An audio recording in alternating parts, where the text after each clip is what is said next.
अरे हमारी मांग है, हमारी मांग है, नहीं तो कुर्सी, नहीं तो कुर्सी। अरे उग्रांती ढोल कामगार संघटनेचा कामगार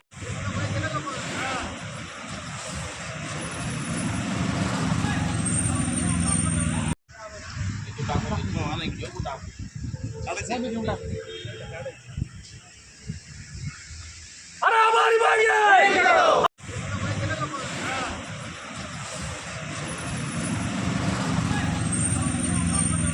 काय सांगता?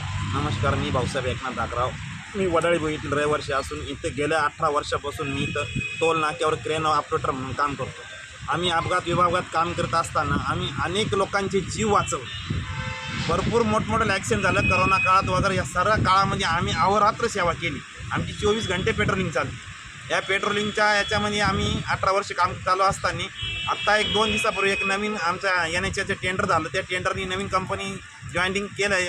आम्हाला जॉईनिंग दिलं नाही. त्याने डायरेक्ट आज सकाळी 6:30 वाजता सांगितलं का तुम्ही डायरेक्ट कामाला यायचं नाही. त्याच्यामुळं आमच्या उपासमारीची वेळ आणि आम्ही सर्व 75 कर्मचारी हे स्थानिक असल्या कारणाने आम्हाला न्याय मिळावा ही विनंती. सांगाल आजच्या उपोषणाच्या संदर्भात? माझं नाव संदेश विजय जाधव. मी मागील 18 वर्षापासून अपघात विभागामध्ये काम करतो. त्याच्या 2-3 दिवसापूर्वी आमच्या हे जे BOT प्रोजेक्ट होता हॉस्पिटलचा त्याचा मुदत संपली आणि नवीन कंपनी आली होती. तर नवीन कंपनीने 2 दिवसापूर्वी आम्हाला सांगितलं की सकाळी 6:30 वाजेपासून तुम्ही कोणी कामावर नसणार.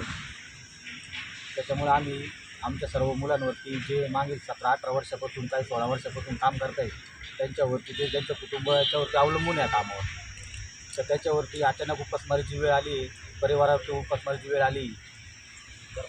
त्यामुळे आम्ही सर्व कर्मचारी साखळी उपोषणासाठी इथं बसलेलो आहोत. किती कर्मचारी? आम्ही टोटल 151 कर्मचारी आहोत. इथं 75 कर्मचारी आमच्या अपघात विभागामध्ये सांगोला टोल प्लाझा.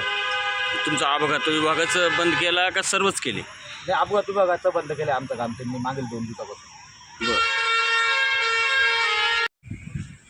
नमस्कार, मी प्रशांत आप्पा ठाकरे. इथं अपघात विभागामध्ये रूट मॅनेजर HOD म्हणून काम करतो. गेल्या 18-20 वर्षापासून आम्ही या अपघात विभागामध्ये इल्कॉन सोमाटोरी प्रायव्हेट लिमिटेडच्या आधिपत्याखाली कामाला होतो. परंतु BOT तत्वावरती हा प्रोजेक्ट होता. काल 14 मे रोजी सकाळी 6:30 हा नॅशनल हायवेला हँडओव्हर झाला. तत्पूर्वी नॅशनल हायवेने 15-20 दिवसापूर्वी टेंडर काढलं. ते टेंडर रोडलिंग नावाच्या कंपनीला 50% बिलोमध्ये मिळालं. आमचं हे जे काम आहे अत्यावश्यक सेवेचं टोल वसुली आज चालू आहे.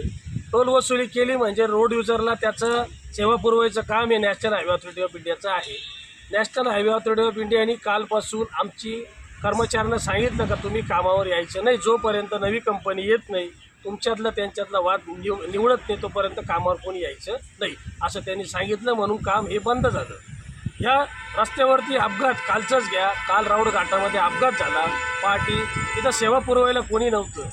आम्हाला फोन आले पण आमचे हात बांधलेले. आमचं मन नाही म्हणतं का असं थांबावं, पण कोणाच्या जीवाला आम्ही धोका पोचवायची कोणाची इच्छा नाही. परंतु काय करणार आहे, आमचे हात बांधलेले. आज उपासमारीची वेळ आली. 18 वर्षापासून आम्ही इथं काम करतो. आज माझं वय 43 झाले.